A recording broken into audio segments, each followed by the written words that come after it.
Hey, how's everyone doing? Welcome to whatever number live stream this is. We've been doing this so long. How is everyone doing? Did you sail this week? I did.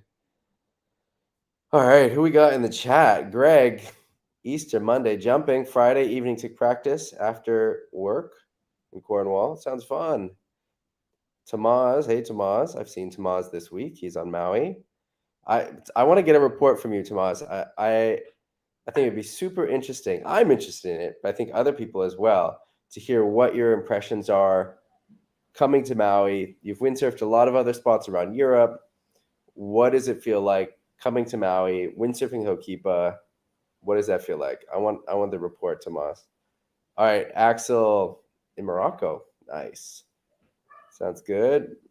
Matt, 60 knot session. That sounds wild. Suna, hello to Denmark. Nice session in Mon. Hey, Herman. Hey, Dennis. All right, guys. Welcome, welcome, welcome. What were my sessions like? Hey, York. I had one really good session.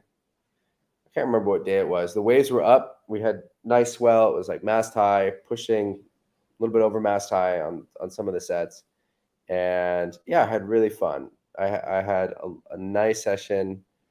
Yeah, there were some really clean waves. Then the next day was really windy and the waves were smaller, which is what this video is from, actually. So there's a little bit of video from that day.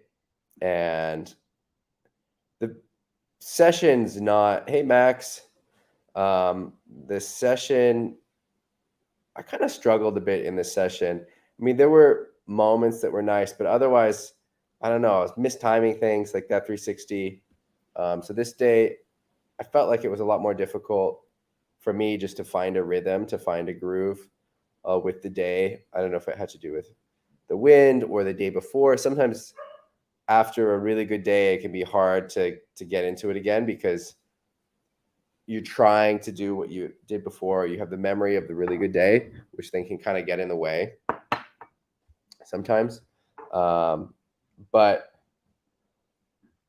yeah, anyway, and then the day after that was a super windy day again, even windier actually. But I had a better session that day than this day.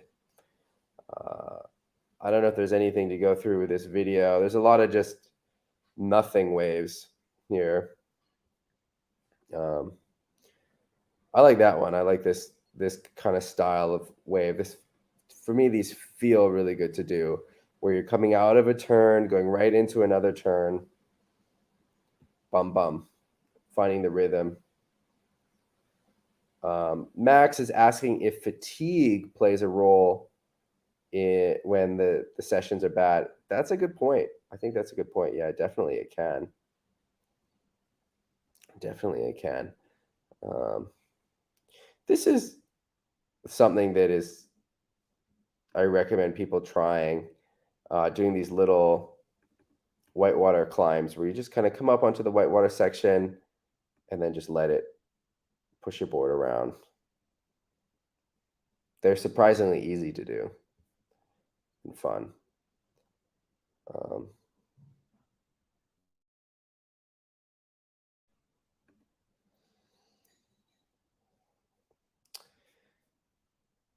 Yep. All right.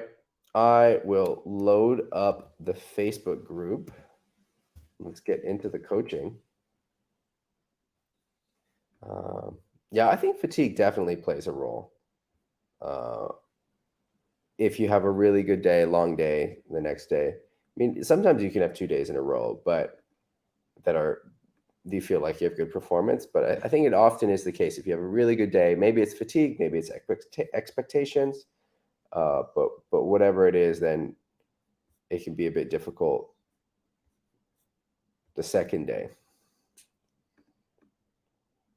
All right, let's get the Facebook group up.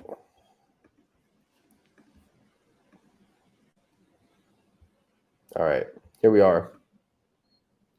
So first up, we've got a post from Dennis. Here's his video. This is cool to see. So Dennis has been posting in the group for the last 2 years at least, and it's really exciting to see his progress. You see this turn, he's got a lot of speed, pretty constant, smooth arc on the bottom turn, comes up, gets that high five in the lip of the wave, bam, smacks the lip. And so Dennis is happy with where he is and wants to know what to do next. And so I wrote a little comment on here. That the turn is smooth and fast, and he hits the lip, gets the high five. It's great.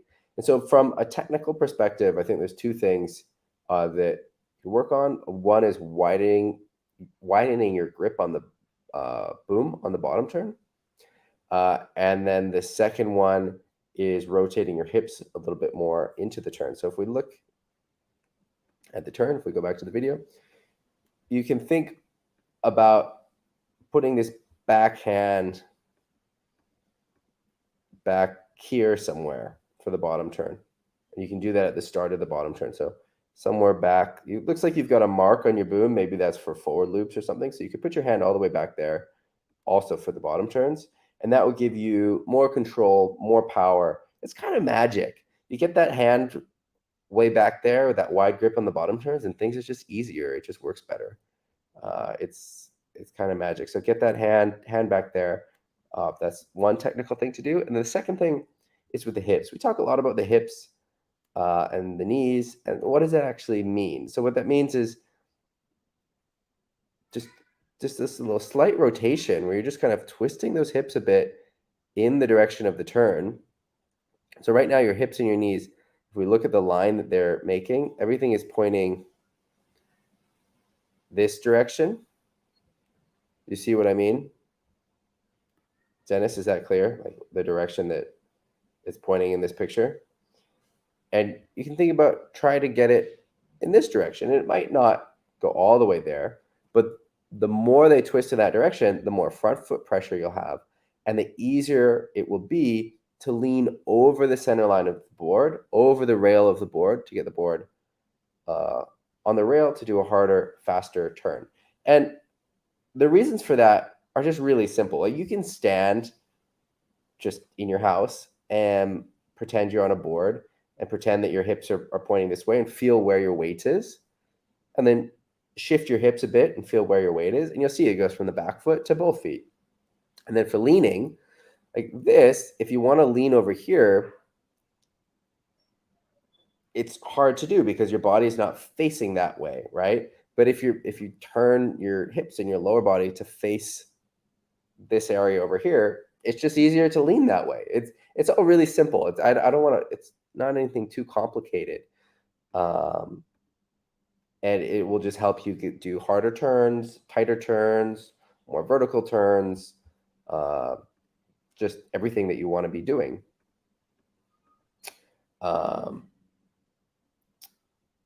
And yeah, so those are the two technical things. But what I say also in my post is that I also want to challenge the assumption that you need to work on something technical. You've been doing a lot of technical work over the last 2 years. You've made a ton of progress. And if you want to keep going down that path, great. But there are also some other things that you could work on instead, like trying to really go into that next turn right away. So you come out of this turn, and then I like this completion where you're really kind of completing that turn, but then just really going into that next turn right away. And so you could even sacrifice a little bit of completion, the rhythm. So you come out of this turn and then you're going right into that next turn, and you're trying to line up two high fives without much pause in between them. And that can be a really good challenge. Or doing these cutbacks with your backhand off or your front hand off. Again, it's just a new challenge. It's something different. It's not working on these small technical aspects, which then will help broaden your total windsurfing. And I think that the theme that I'm trying to stress here is that when we're trying to improve, one is we want to be having fun, right? And so I think that if you're mixing things up, you're having more fun. So if you're always working on these small technical things, it can start to feel more like work. And so if you're mixing in learning new moves, new concepts, trying some to add some bigger fundamental elements, it can be more fun because you have more variety. But also it helps you improve faster because then you're just working on all of these things rather than just one narrow path. But I think Dennis, I think you have a pretty clear path for things to work on, and I'm excited to see what what it looks like, what the next video looks like. Um, yeah, cool. All right, next up, here's a little cruisy wave. This is from the we had I said 3 days in a row. This is from the third day. This was super windy, and this is a wave I was just kind of cruising on, just kind of having fun. And the reason I posted it here is I think it's nice to see something a little bit more cruisy. So many of the waves that come out of Hokipo or Pozo or these spots that are like pro spots are just the big moves, the big hits, the tweak dares, the goiters, the 360s. And, there's a lot of other things that are happening on those days. And it's great fun and also a necessary part of wave sailing to just have cruisy waves as well, like this. And your cruisy wave might not even have turns, right? It might just be cruising down the line, taking up speed from the face. All right, so Mike has a question about harnesses. It's falling apart, wants a new harness. So there's some good recommendations here from other people. The harness I've been using over the last year is the Renegade Travel Light from Dakine. I'm super happy with it. It's lightweight. One of the problems I've had with Dakine harnesses in the past, and I've used exclusively Dakine harnesses for my whole windsurfing career. But one of the issues with them is that sometimes I felt they were on the heavier side. And this is really light. It's not too stiff, not too flexible. So I'm pretty happy with this harness. The really stiff ones, I know some people like them, which is great. But for me, they hurt my back. So I can't, like those carbon super stiff harnesses don't work for me. All right. Tomas is saying he likes to watch raw footage because you can see that the pros don't smack it every single wave. Yeah. All right. So anyway, this is the harness I like. What harness do you use? Let me know in the chat. Type it in the chat. All right. Jan Thomas has this contact for a photographer in Pozo, Maximilian, and this is his phone number, +34, this whole thing. So if you're in Gran Canaria and you want some photos, check it out. And speaking of Gran Canaria, Samuli is in Gran Canaria, and I want to hear how it goes. Samuli is looking for some jumps and some wave riding, and yeah, cool. I want to hear how it goes, Samuli. Matt, I'm not on a new board. This is actually even the same board I was on when we were together in Denmark. It's faded a bit, so it's a custom board from Taboo, made by Fabian, and I think that they didn't put a UV inhibitor in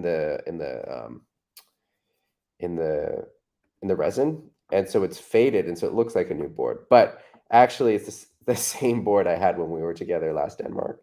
And normally, it's not a Maui board, but I took it to Maui because I wanted to try it here, and I've been having fun with it. So I don't know if I'll go back to my other Maui boards soon. I probably will, but at the moment, I'm having fun riding this non-Maui board on Maui. It's shorter, wider, a little bit stiffer, but I like it. There's something that's fun in the challenge. I think there's something important as well in trying comfortable again and again with something new because it forces your body to adjust, and there's something happening in the sailing. That's good. All right, here, Yunishi doing a back loop. Nice back loop. Yunishi, Yunishi is a windsurfer from Japan, a super hardcore, dedicated windsurfer. And he was talking to me about back loops. So he has been working on back loops for a long time, but in the last couple of years, he's gotten really consistent on them. And he was saying that what really helped him figure out the move was the back leg. And so it takes off and then really thinks about pulling with that back leg. And rather than thinking about extending the back leg to push through the rotation, which is, I think, a common feeling, he thinks about you pulling on the back leg to pull his body up into the rotation. So it's a different conceptual framework. So he's pulling his body up with the legs into the rotation rather than pushing with the legs through the rotation. Pushing with the legs through the rotation is not something you want to do. And so this is an interesting, I don't really think about back loops this way of using the legs to pull my body up, but I understand how it can be helpful. And the results speak for themselves. With this framework, Yunishi is landing a lot of back loops. So super cool to see. All right, we already talked about this post. So there's maybe one little example in here for Dennis, because we were talking about hips and stuff.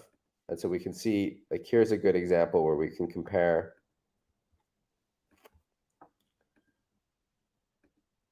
I don't know if there's a closer shot of Alessio's hips.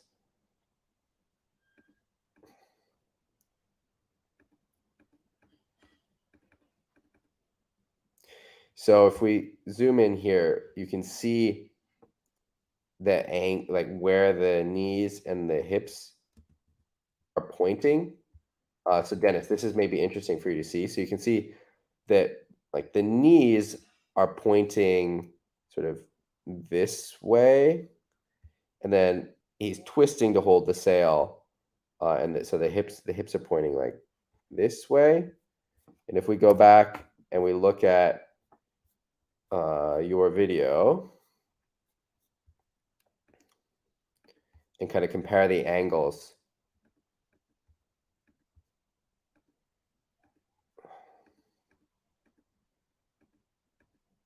the hips, you can see like your knees are pointing sort of this angle, and the hips as well. So maybe that kind of helps clear up what to do with the hips and the knees, right? And so you can see if it's just that little shift in the lower body. And here, this is a good example. You can see Alessio doing it.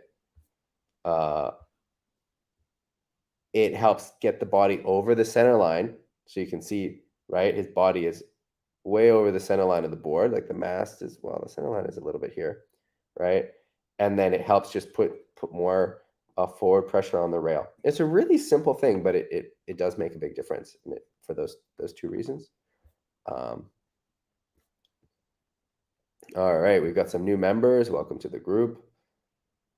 This is an old post. And just like that, we are caught up. We are caught up. All right. So that was a quick one. We've had shorter live streams as there's been less wind, but now we're coming into a windier season. Spring is starting, summer is starting in the Northern Hemisphere, and I'm expecting more posts from you guys. So if you're getting on the water, try to get some footage. Getting footage of yourself is one of the best ways to learn, if not the best way to learn. I'd love to hear. So we've got a lot of people in the chat who I know get footage on themselves, either POV style or third-party style. What I want to hear from you. So guys like Dennis, Tomas, Matt, all you guys who post footage, get footage. What do you think the benefits are to seeing yourself? And then what advice would you give to someone who is getting footage of themselves for the first time? So it could be advice that's technical, it could be about expectations, it could be about how to use that footage from you. So what's your perspective on getting footage, and then the advice that you give to someone? While you guys are thinking about that, I'm going to talk about my own experience. I think that for me, footage is super important because it helps refine what I'm doing, because you can only trust your feelings so much. And what I always say with footage is you have your idea of what you're doing and what you're actually doing. And by seeing yourself, those two get closer to each other. And only by knowing what you're doing can you change what you're doing in a way that you want to reach a goal, right? Because if you think you're doing this, you're actually doing this, and you're trying to get somewhere else, how are you going to make adjustments? Because you don't actually know what you're doing, right? Does that make sense? And so the only way to effectively make adjustments, you have to have a pretty good idea of what you're actually doing. And the way to do that is seeing yourself. Uh, and then the other thing is that it really helps to you figure out the next thing to work on. You know, the footage is brutal. When you see yourself for the first time, it's really humbling. But it reveals what you're doing wrong, what to work on. I think probably my big advice for someone is not to feel bad. You know, everyone feels bad the first time they see themselves. You do not look as good as you think you look. And that's true of everyone. I don't care if you're Philip Koster or whoever you are, you're not going to look as good as you think you look. It doesn't look as good as it feels. And so that can be demoralizing, but I want to flip it around, flip the script, and don't look at it as demoralizing. Look at it as an amazing opportunity to see what you need to improve and what you need to work on, because otherwise, how do you know? All right, so we've got a few questions from the chat and bits of advice. So Axel's saying he forgot his cable at home. So I guess the advice is remember your cables. But maybe you can find a cable in Morocco. All right.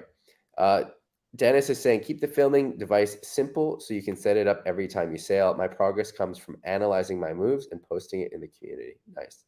Jorg is saying, how often do I make photos? Every session or only when I plan to work on something? I like to do it as much as possible. I prefer the third person POV. So I'm not doing GoPro stuff every session. I'll do it sometimes, but not every time. So I try to get people to film on Maui or somewhere else. Tomas has been filming me a couple times since he's been here, which I'm super appreciative for. And otherwise, there are people who I work with sometimes on Maui to get footage. So I try kind of as much as possible, as much as I can, as much as people have time to do it. Tomas is saying that he struggles with watching his own POV footage. The 360 cam is better. Yeah. Matt is saying that what you think you're doing, you're often not doing. Yeah. Yeah. No judgment, important for progress. Agree.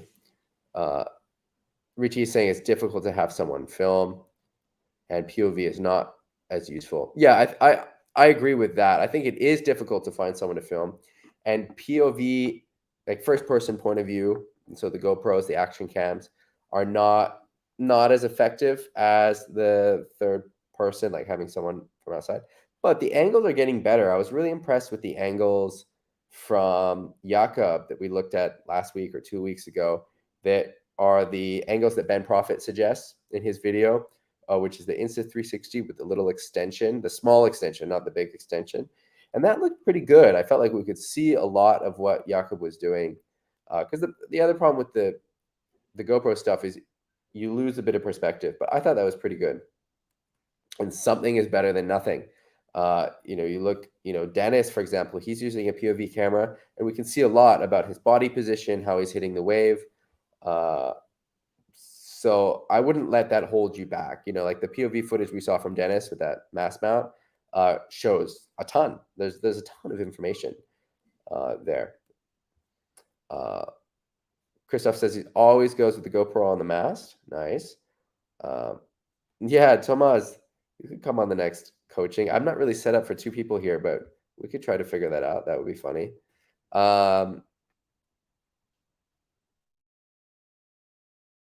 Good idea. Sounds like a good idea. Yeah, thank you guys for sharing your feedback about filming yourselves. I find it really interesting.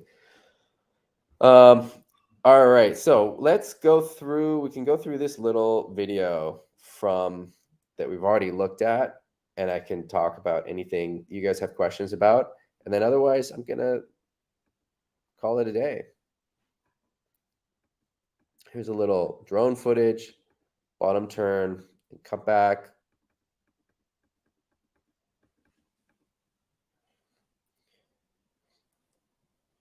Here's a missed time 360. Just bad timing. Gets smashed. It's super windy. I'm trying to find a clean part of the wave. A little bit frustrated. I think I jibed off a lot of these waves. I wouldn't be surprised if I jibe off this wave. Nope. Just another missed time 360. That was just kind of the wrong section. Richie's saying that last year in August, he got his friend to film trying back loops after he'd lost them. And then, and you started landing them again this week. Awesome. This is a testament of just how important the high fives are. This is a pretty big section. I'm not doing a great bottom turn, but just focusing on getting that high five into that section. And then the board picks up the projection from the wave, puts me to safety.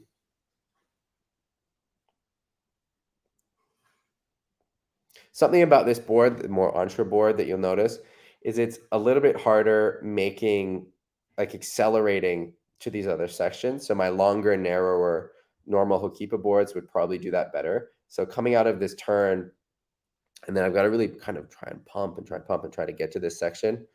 And then I don't really have enough speed to do something there.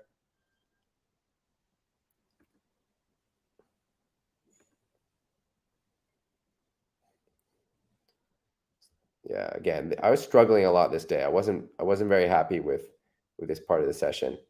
Wrong timing on that 360. Yeah, just driving out. This little wave I remember, and I remember being happy with it, just combining these two turns.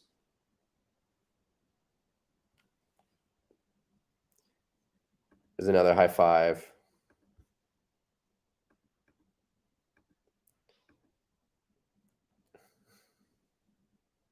This little whitewater climb.